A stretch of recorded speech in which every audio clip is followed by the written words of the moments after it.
Bem, irmãos, então eu queria passar para vocês alguns detalhes importantes desse capítulo, porque a princípio eu confesso que eu pensei o seguinte, que capítulo seco, né? Não tem tanta coisa para passar para os irmãos e deve ser ruim passar um capítulo só por passar, né?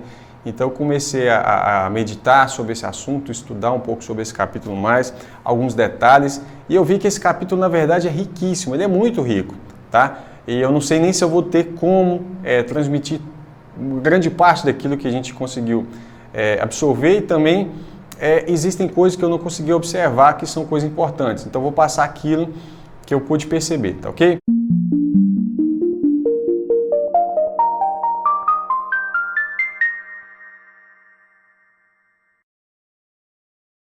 Veja bem, a primeira coisa que nós vimos aqui acontecendo é que depois de Judá ter vendido José, ele se afasta dos seus irmãos. Isso não é uma coisa boa, né? Afastar dos seus irmãos. Pega isso para o sentido de hoje. Quando você está em congregação e uma pessoa começa a se afastar, isso evidentemente é um sinal de que ele está enfraquecendo espiritualmente, tá certo? Isso é fato.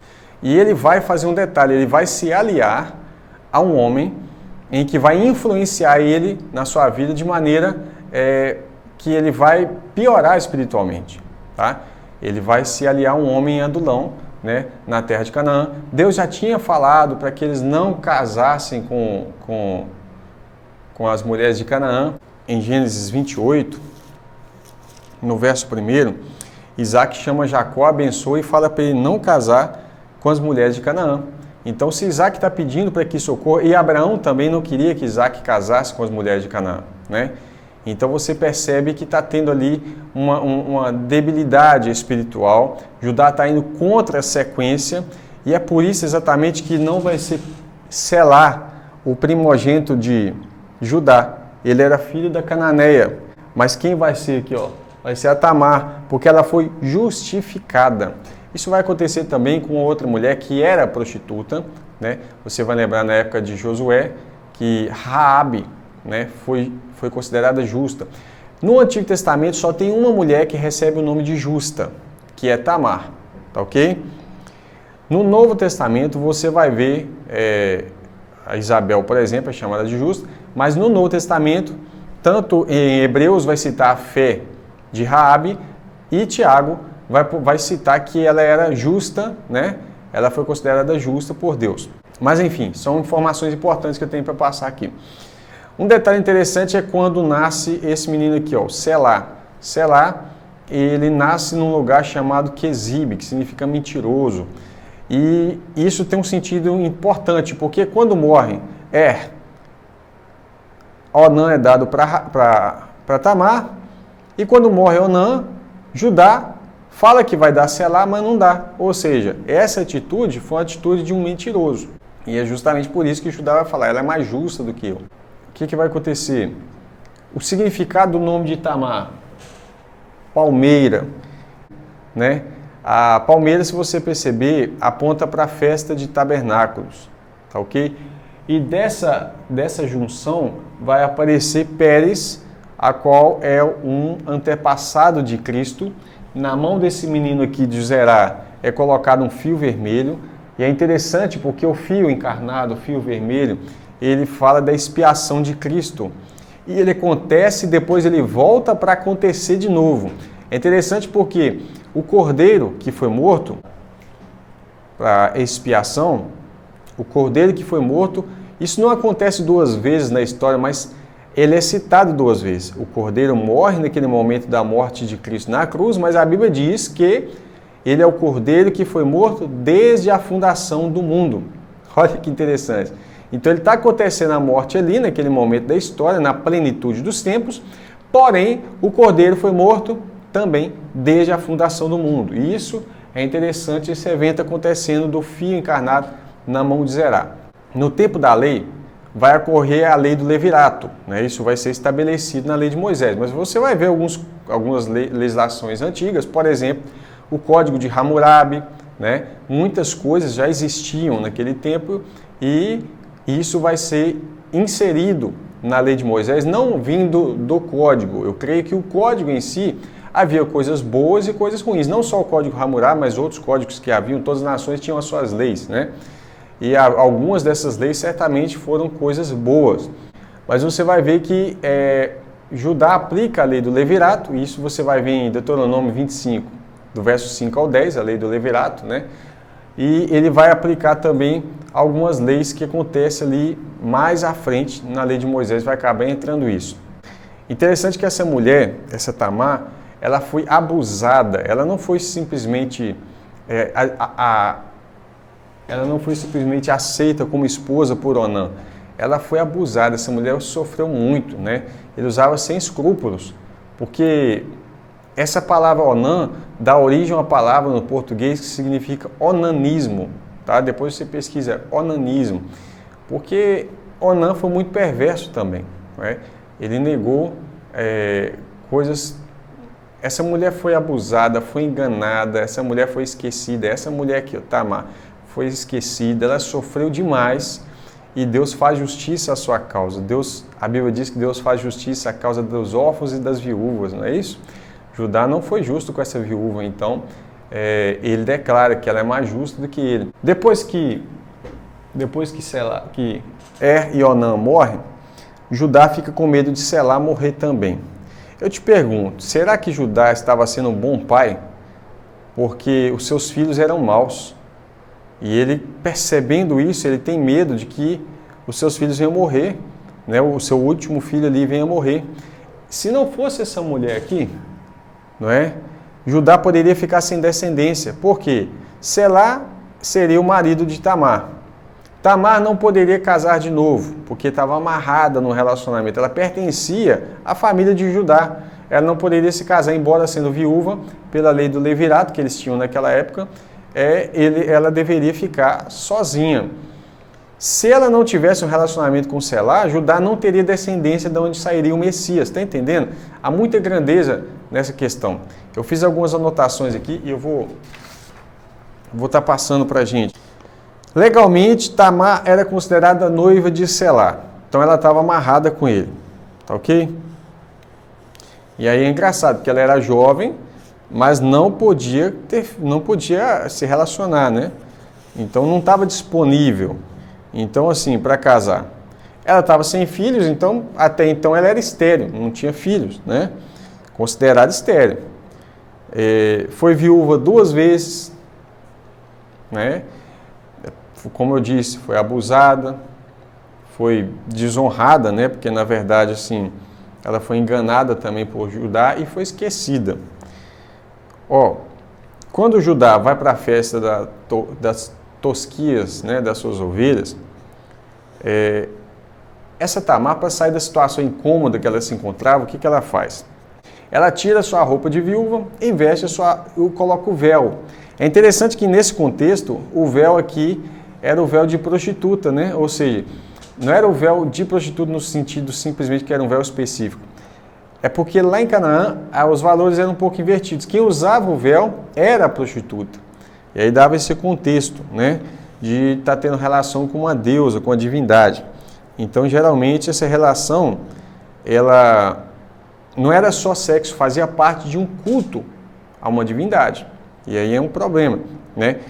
Tanto é que você vê que o pagamento não era feito em dinheiro. O pagamento foi feito em espécie de um animal sacrificial, né? Que é um cabrito. Um animal oferecido em sacrifício para rituais. Então, Judá estava, sim, praticando um culto sexual, né? Maligno, tá? E estava oferecendo sacrifício àquele animal. Tanto é que Judá conhecia esse tipo de sacrifício, de ritual e tipo de prostituta, que você vai ver no verso 21 e 22, que ele procura por uma prostituta cultual. Ele não está procurando simplesmente uma prostituta, está procurando uma prostituta cultual, tá ok? É a tal da Kedeshá lá, né? Que significa consagrada à prostituição, né? E uma prostituta mística. Essas meretrizes, esse tipo de meretriz é proibido entre as mulheres de Israel. Isso tem Deuteronômio 23:17. Olha, mais tarde o Senhor repreende a nação de Israel por tal prática e diz que eles estavam sendo destruídos por terem rejeitado o conhecimento de Deus. Olha aí, Oséias, capítulo 4, verso 6 e também verso 14. Deus está repreendendo Israel por causa disso, né? A nação estava agindo dessa forma. O penhor que ela requereu, né, foram objetos que serviram para identificar Judá. Judá estava vendendo a sua identidade, tá ok? Você vai ver que ele estava perdendo a identidade espiritual, depois ele reconquista essa identidade espiritual. E ele volta para perto do seu pai, onde ele vai até receber a bênção do seu pai. Ele reconquista depois, né? Mas ele, até então, ele perdeu sua identidade.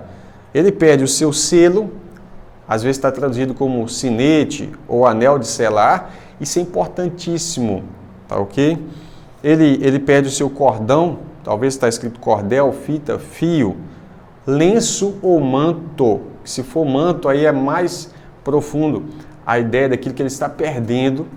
E ele também está deixando o seu cajado, bordão e vara com ela. Você vê que ela não quer abrir mão da descendência de Judá, tá? Ela estava lutando para manter viva um vínculo com Judá. Daquela aliança, talvez certamente ela ouviu alguém falando sobre a aliança de Deus com Abraão, né? Com Abraão, com Isaac, com Jacó.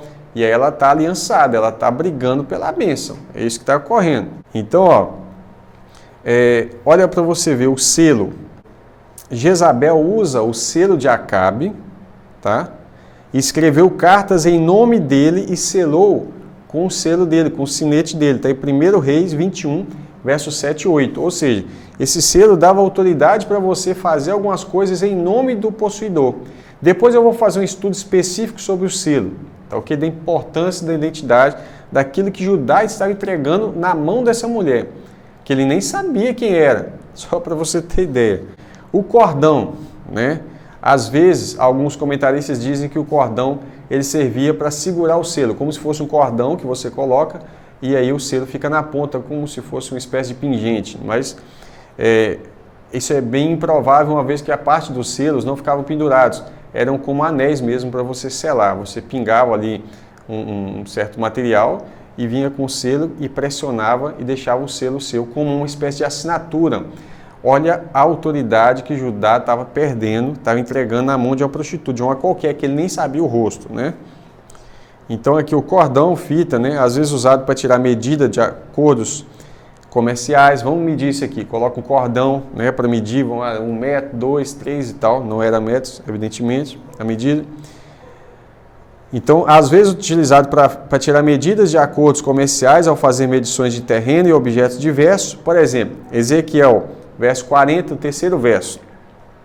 Ezequiel, capítulo 40, verso 3, né? Utilizado para amarrar objetos, né? Números 19, 15. Fixar a coroa de ouro do sumo sacerdote. Êxodo 28, 36 e 37. Lembrando que esse cordão, às vezes, ele é traduzido como manto ou lenço. Se for manto, que ele está entregando, talvez isso ainda tenha um sentido ainda mais importante. Cajado, ou bastão, ou bordão, né? Isso fala de autoridade, fala de pastoreio, fala de muita coisa, fala de poderes, depois que vai ser poderes espirituais, né? Foram usados por Arão e Moisés para realizar milagres. Você lembra disso? Né? Lá no Êxodo, para abrir o Mar Vermelho, para enviar as pragas, né? Então, assim, e é símbolo do governo do Messias. Isso está em Salmo 110, verso 2. Veja bem, tem uma passagem onde o seu pai vai falar assim, que o cetro não vai ser arredado da mão de Judá. A palavra no hebraico é diferente, mas você percebe que o sentido daquilo que Judá estava entregando é justamente isso. Por quê? Porque no Salmo 110, verso 2, está falando que o cajado é o símbolo do governo do Messias. Ela está pegando e entregando, ele está pegando e entregando na mão de uma qualquer. Ele está perdendo isso tudo, tá? Então, um detalhe importante que coloquei aqui é que assim como José recebeu uma esposa das mãos de Faraó, lembra de José lá no Egito? Faraó dá uma esposa para ele, chamada Senate, né? Então, essa Senate, ela é filha de Potífera, sacerdote de On. Então, José se casa com uma menina que era filha de um sacerdote. Também Moisés se casou com Zípora, filha de Reuel, também chamada de Jetro, né? Que era também filha de um sacerdote em Midian. Inclusive, a autoridade de Jetro diante de Deus era muito grande, né? Era muito grande, uma vez que quando eles vão fazer uma celebração, é Jétro que dirige essa celebração primeira vez, não Moisés. Pelo fato de José ter recebido a Senate, que é filha de um sacerdote, Moisés também recebe a filha de um sacerdote, Zípora, né, no caso. Você vai ver também que é muito provável Tamar ser filha de um sacerdote, tá? Porque tem um detalhe importante. Essa afirmação vai ser fortalecida pela seguinte observação, tá?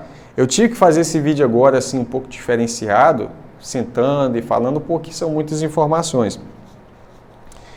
A punição que ela recebe de ser queimada está em Levítico 21, verso 9. É para as filhas de sacerdote, ao invés de ser apedrejada. Deuteronômio 22, verso 23 e 24. Então, esse é o detalhe daquilo que eu estou dizendo, que provavelmente Tamar era antes uma filha de sacerdote. Agora, um detalhe importante.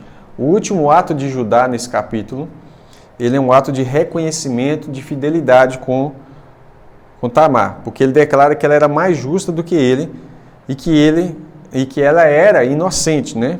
Levítico 18, verso 15 vai falar algo nesse sentido, tá? Judá não poderia deitar com a sua nora, tá ok? Isso olhando lá na frente na lei de Moisés, que viria posteriormente, né? E já foi registrado aqui algo semelhante. Não quer dizer que a lei de Moisés já existia naquele tempo. O que ocorre é que naquelas nações, né, naquele tempo, já haviam leis relacionadas à família. Isso é evidente. É interessante esse fio vermelho. Eu destaquei ele aqui, fio vermelho, né? Shani. Às vezes está traduzido como escarlate ou carmesim. Você já ouviu falar desses dois tons de vermelho, né? É uma figura da obra expiatória de Cristo, o Cordeiro que foi morto desde a fundação do mundo, Apocalipse 13, verso 8, que purifica de todo pecado, Isaías 1, 18. Lembra-nos também o cordão vermelho colocado na janela por Raabe. Lembra do cordão vermelho lá? Josué 2, versos 18 e 21. Que por sua obra de fé foi citada a Raabe como justa no Novo Testamento. Hebreus 11, verso 31. E Tiago 2, verso 25. E essa Raabe, né, sendo redimida dos seus pecados, foi grandemente honrada, casando-se com Salmão, que significa vestuário, roupa, vestir. Olha que interessante, a Raabe, que era uma prostituta de fato, ela, por um ato de justiça, ela amarra um fio vermelho na sua janela, só para você entender por que está ligado com a conexão da obra de expiação de Cristo. O que acontece? Ela, ao fazer isso, e pelo seu ato de justiça, como o Tiago vai dizer, ela foi justificada. E ela recebe Cristo, tanto que a descendência de Cristo passa por ela também. Além de passar por Raabe, por Tamar, passa por Raabe, né? E aí, o que vai acontecer? Ela foi tão justificada que o marido dela tem uma representação. O pecado significa nudez. O marido dela significa vestuário, roupa, vestir, né? Então agora ela está sendo totalmente redimida do seu pecado, a ponto dela se tornar uma das matriarcas daquele que seria o Messias, que é o Cristo, dando a luz a Boaz. Raabe dá a luz a Boaz. Lembra quem é Boaz? Está em Ruth, capítulo 4, verso 21. Esse Boaz se casou com uma moabita chamada Ruth. Isso está em Ruth, capítulo 1, verso 4, verso 22, capítulo 2, verso 2, 6 e 21, e capítulo 4, versos 5 e 10 de Ruth. Então, Boaz, filho de Raabe, casa-se, e agora ela já não é prostituta, ela é uma mulher vestida, né? Casou-se com Salmão. Ela casa-se, então, com Salmão, dá à luz a Boaz, que é o remidor de uma outra mulher chamada Ruth, também pela lei do levirato, tá ok? E então ele casa com essa moabita. No casamento eles receberam dos anciãos e de todo o povo as bênçãos que estavam sobre Tamar. Olha que coisa chique. Em Ruth capítulo 4, verso 12, tá certo? Eles recebem a bênção de Tamar. E é justamente por isso que vai passando coisas maravilhosas nesse relacionamento. Com isso, tanto Tamar quanto Raabe foram agraciadas por fazerem parte daquelas que formaram a genealogia de Cristo. Mateus 1, do 3 ao 5, e Lucas 1, de 32 a 34, fala dessas duas mulheres, né? Na verdade, você vai ver ali Tamar, Raabe e Ruth, na descendência de Cristo. E aí você vê o fio vermelho vindo lá de trás, representando a obra expiatória do Cordeiro, que morreu desde a fundação do mundo, foi morto desde a fundação do mundo. E tudo isso passa por obras de justiça, no sentido da época em que elas praticaram isso pela fé, né? E receberam a graça de se tornarem participantes da genealogia de Cristo, serem redimidas, serem resgatadas e consideradas justas diante de Deus. Eu só sei o seguinte, irmãos, eu fiquei maravilhado com esse capítulo, eu não sabia como aplicar, e se não fui didático dessa segunda parte do vídeo, eu queria pedir aos irmãos que tenham um pouquinho de paciência, porque realmente eu demorei 2 semanas para conseguir juntar esse quebra-cabeça todo, porque são partes fundamentais, e eu fiquei assim na minha mente, eu não posso deixar de passar nenhuma dessas informações preciosas para os meus queridos irmãos, porque isso vai ser muito útil, principalmente para aqueles que pregam a palavra ou ensinam para outros irmãos, tá ok? Que Deus te abençoe, ore por nós e até o próximo vídeo. Se Deus quiser, vamos voltar na história de José, riquíssimo. A história de José é maravilhosa. Você vai ver que logo no próximo capítulo, o capítulo anterior a esse, falava de José ser vendido. E o capítulo posterior vai continuar falando sobre José ser vendido. No meio do capítulo está essa história maravilhosa para deixar para nós um pouco da obra expiatória de Cristo, da glória de Deus, né, sobre os povos. Até o próximo vídeo, se Deus quiser. Amém?